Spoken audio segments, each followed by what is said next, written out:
ಅಲ್ಲ ಪಂಚಾಯತ್ ಮನೆ ನಂಬರ್ ಇದೆಯಾ? ಮನೆ ಮನೆ ನಂಬರ್ ಐತಾ? ಮನೆ ನಂಬರ್ ಐತಾ? ಈಗ ಎಲ್ಲಿ ಕಟ್ಟಾಗುತ್ತೆ ನೀವು? ಅಲ್ಲೇ ಕಟ್ಟಾಗುತ್ತೆ. ಹೌದಾ?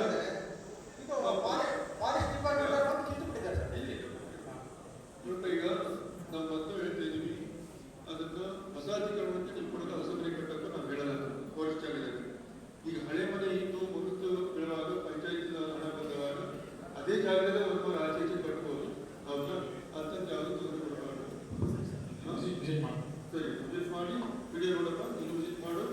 ಅದೇ ಜಾಗದಲ್ಲೇ ಒಂದು ಆಚೆ ಸೇರಿದ್ರೆ ಒಂದು ಆಚೆ ಸೇರ್ಬೋದು, ಏನಿಲ್ಲ ಅಂತಲ್ಲ. ಅದನ್ನ ಯಾವುದೇ ತೊಂದರೆ ಕೊಡಬಾರ್ದು. ನೀವು ಹೊಸ ಮನೆ ಕಟ್ಟೋದು ಬೇರೆ ಬೇರೆ ಅಂತಂದ್ರೆ ಕಾಲ್ಪೇಟ್ ಅಂತ ನೀವು ಕೊಡೋದ ನಾವು ಹೇಳೋಕ್ಕಾಗಲ್ಲ. ಈಗ ಅದಾದ ಬಹಳಷ್ಟು ವರ್ಷಗಳಿಂದ ಇದ್ದು ಅದೇ ಇತ್ತು ಮನೆ ಕಟ್ಟುವಾಗ ಅಲ್ಲಿ ತೊಂದರೆ ಕೊಡಬೇಕು. ಸರಿ ಹೆಣ್ಮಕ್ಳ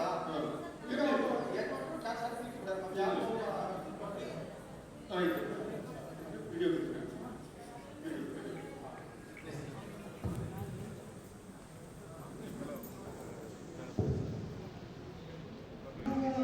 ವಯಸ್ಸಾಗಿ ಸಂತೋಷ. ಅವರಿಗೆ ನಾನು ಹುಷಾರಿಲ್ಲ ಅಂದರೆ ನಾವು ಕಾಂಪ್ಲೆಕ್ಸ್ ಅರಣ್ಯ ಬರಬೇಕು. ಇವಾಗ ಅರಣ್ಯ ಜಲಪಟ್ಟಿನ ಅಂತ ರೋಡ್ ಮಾಡಿದ್ದಾರೆ. ಅದಕ್ಕೊಂದು 10 ಬಾರಿ ನಾವು ಮುಂದೆ ನಾವು ರೋಡ್ ಮಾಡ್ಕೊಂಡಿದ್ವಿ. ಈಗ ಅವ್ರು ಬಂದು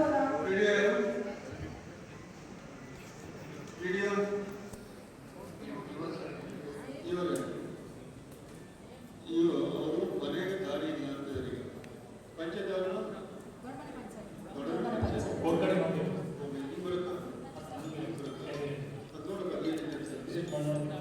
ಇಲ್ಲಿ ವಿಡಿಯೋನು ಇಲ್ಲ. ಇಲ್ಲಿ ಒಬ್ಬಳಿ ಚೇಂಜ್ ಆಗುತ್ತೆ. ಇರಲಿ ಅದನ್ನ ಇವರು ಬರ್ತಾರಂತೆ ನೋಡಿ, ಅರಕೂರು ಬರ್ತಾರೆ. ಈಗ ಒಂದು ನೋಡಿ ಅದನ್ನ ಮಾಡ್ತಾರೆ. ಜಲಪಟ್ಟಿಗೆ ರೋಡ್ ಮಾಡಿದ್ರು ಅವರು. ಅದರಿಂದ ಸ್ವಲ್ಪ ನಾವು ದುಡ್ಡು ಹಾಕೊಂಡು 1 ಮಾರು ತಗೊಂಡು ಗಿಡ ಏನಷ್ಟು ನಾವು ಹೋಗ್ಲಿಲ್ಲ. ನಮಗೆ ಸರ್ ಒಂದು ವಿಕಾಪುರಕ್ಕೆ ರೋಡ್ ಕೊಟ್ಟರೆ ಸಾಕು. 10 ಮಾರು ಅಷ್ಟೇ ಸರ್. ವಿಸಿಟ್ ಮಾಡಿ ಅವಕಾಶ ಇದ್ರೆ ಈ ನಿರ್ಮಾಣ ಇಲ್ಲ ಲಾರಿ ಅದನ್ನ ಕಂಪ್ಲೀಟ್ ಮಾಡ್ಕೊಂಡು ಸರ್ ನಾನು ಮನೇನೆ ಹುಡ್ಕೊಂಡು ಬರ್ತಾ ಇದ್ದೆ. ಮನೆ ನೋಡ್ಕೊಂಡು ಮನೆ ಮಾಡ್ಕೋಬೇಕು. ಅದಕ್ಕೋಸ್ಕರ ರೋಡ್ ಬೇಕು. ಆಯ್ತು, ಮನೆ ಮಾಡ್ಕೋಬೇಕು, ರೋಡ್ ಬೇಕು. ಆಯ್ತು, ಥ್ಯಾಂಕ್ ಯು ಸರ್.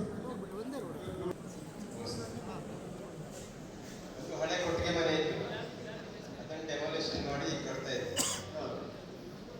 ನೀವು ಕೊಟ್ಟಿಗೆ ಮನೆಗೆ ನಾವು ಕೊಟ್ಟಿದ್ದೀರಾ ಪಂಚಾಯತ್ ಬಿಡಿ ಯಾರು?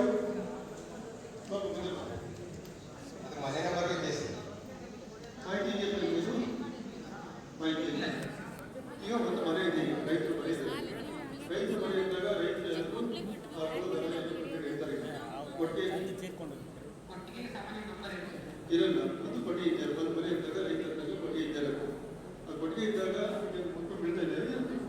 ಅಲ್ಲ, ಪಂಚಾಯತ್ ಮನೆ ಕೊಟ್ಟಿಗೆ ಮನೆ ಮಂಜೂರಾಗಿದೆ ಸರ್. ಪಂಚಾಯತ್ನ ಆಗಿದೆ. ಅದೊಂದು ಪಂಚಾಯತ್ ಮಂಜೂರಾಗಿದೆ. ಮಂಜೂರು ಆಗಿದ್ದನ್ನ ನಿಮ್ಮ ಹಕ್ಕಲ್ಲಿ ಕೊಟ್ಟಿದ್ದೀರಾ ಅಥವಾ ಬೇಡದಲ್ಲೇ ಸರ್? ಫಾರೆಸ್ಟ್ ನೀವು ಹೊಸದಾಗಿದ್ದೀರಾ? ಹಳೆದ ಡೆಮಾಲಿಷನ್ ಮಾಡಿ ಹೊಸದಾಗಿ ಮಾಡಿ. ಹಳೆದೇ ಈಗ ನೋಡಿ, ನೀವು ಹೋಗಿ ವಿಸಿಟ್ ಮಾಡಿ. ಹಳೆದೇ ಇದ್ದಲ್ಲಿ ಕಟ್ಟೋದಕ್ಕೆ ಇಲ್ಲ, ಹೊಸದ ಕಟ್ಟಲಾದ ಫಾರೆಸ್ಟ್ ಇದ್ದೇನೆ. ಈಗ ಹಳೆದೇ ಕೊಟ್ಟಿದ್ದಾಗ ಪಂಚಾಯತ್ ಅನ್ನ ಬಂದಿದೆ ಅವರಿಗೆ. ಹೌದಾ? ಅದು ಕಟ್ಟೋದಕ್ಕೆ ನೀವು ಏನು ತೊಂದರೆ ಕೊಡಬಾರ್ದು. ಇದು ಹೊಸದಾಗಿ ಕಟ್ತಾರೆ ನೀವು ನೋಡಿ, ಅದು GPS ಆಗಿದ್ದು ಇಲ್ಲ ನೋಡಿಬಿಟ್ಟು ಅವರಿಗೆ ಮಾಡ್ಕೊಡಿ. ಒಟ್ಟಲ್ಲಿ ಅವರಿಗೆ ತೊಂದರೆ ಆಗ್ತದೆ.